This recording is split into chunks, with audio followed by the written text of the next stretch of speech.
Kala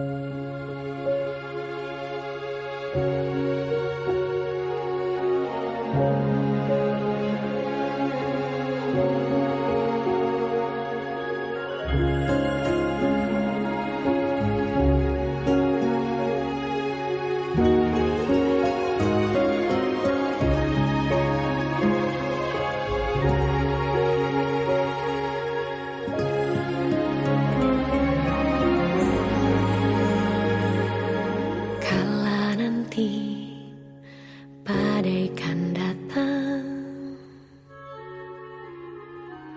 angin akan buat kau goyah.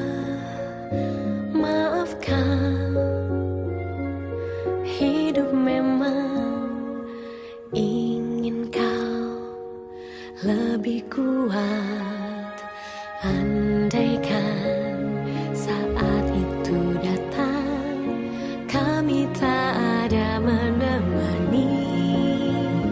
Aku ingin kau mendengar nyanyianku di sini. Sedikit demi sedikit engkau akan berteman. Pahit luapkanlah saja bila harus menangis. Anakku, ingatlah semua lelah tak akan tersia. Usah kau takut pada keras dunia.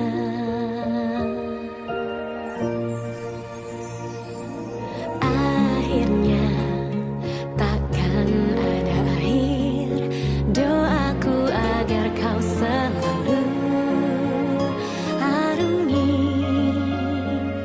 hidup berbalut senyuman di hati.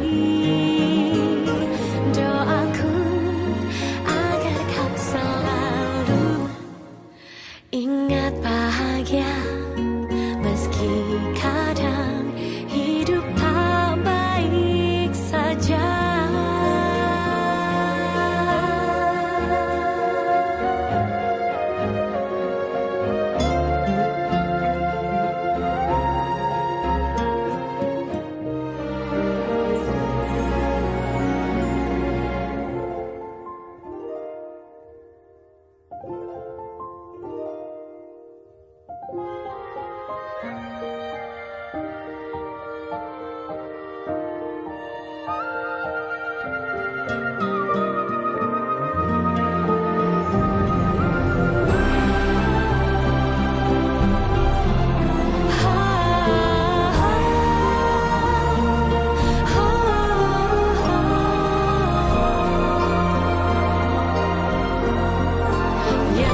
Nyanyian ini bukan sekedar nada. Aku ingin kau mendengarnya dengan hatimu, bukan telinga. Ingatlah, ini bukan sekedar kata.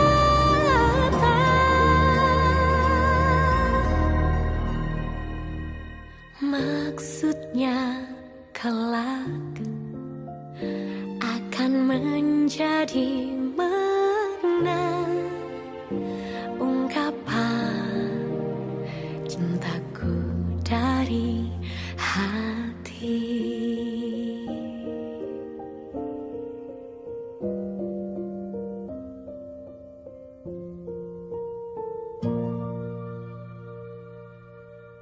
Ingat bahagia, meski kadang hidup tak baik saja.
akan menjadi mana ungkapan cintaku dari hati.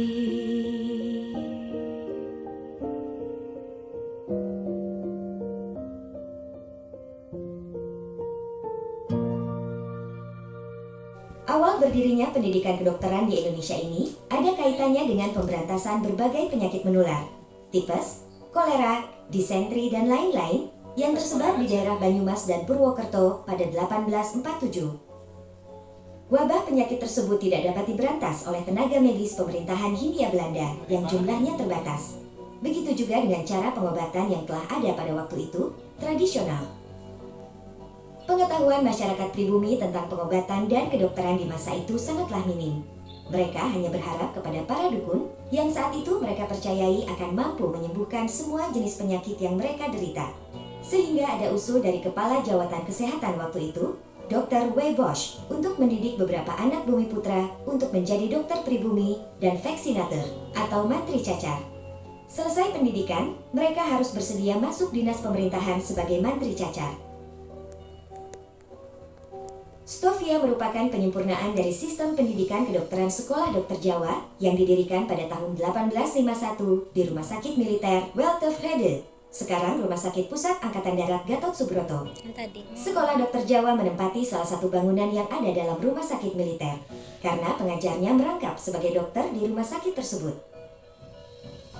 Tahun 1899, atas usul Dr. H.F. Roll, dibangun gedung baru.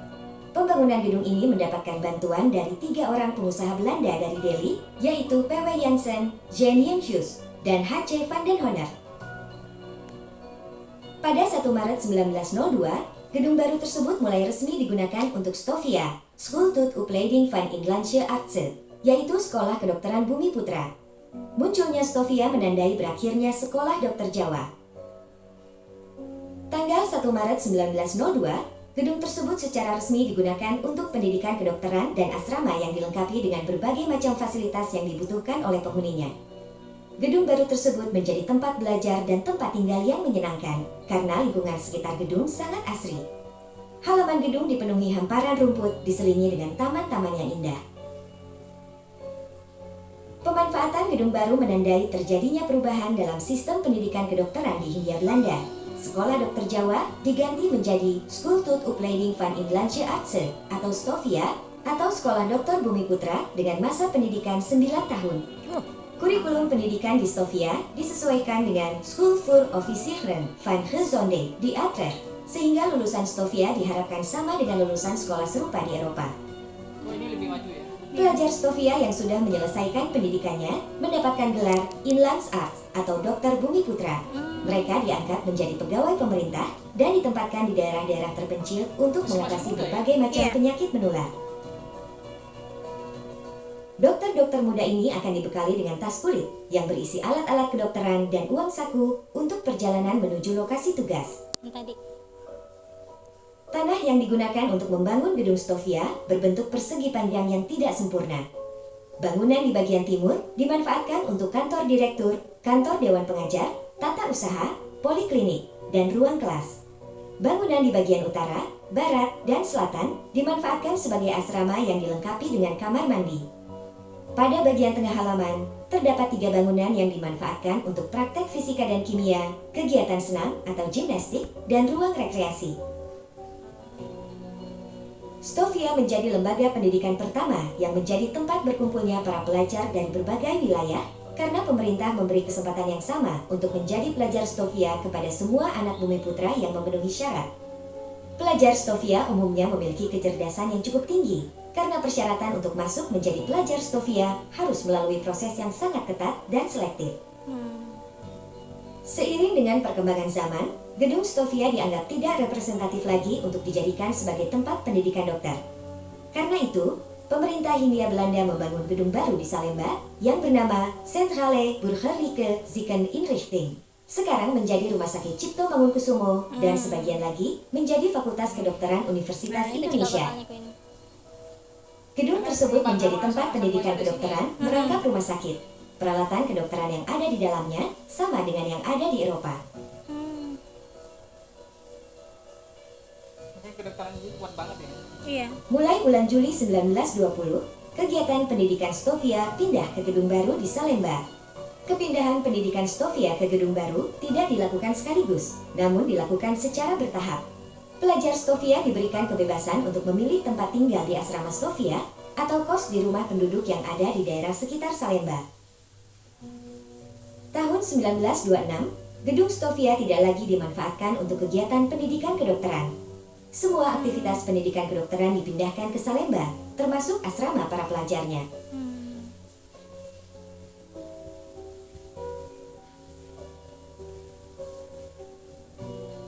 Pemerintah kolonial Hindia Belanda kemudian memanfaatkan gedung Stovia sebagai tempat pendidikan sekolah Meer Algebrei Lager Onderwijs atau MULO, Algemeen Middelbare School atau AMS, dan sekolah apoteker.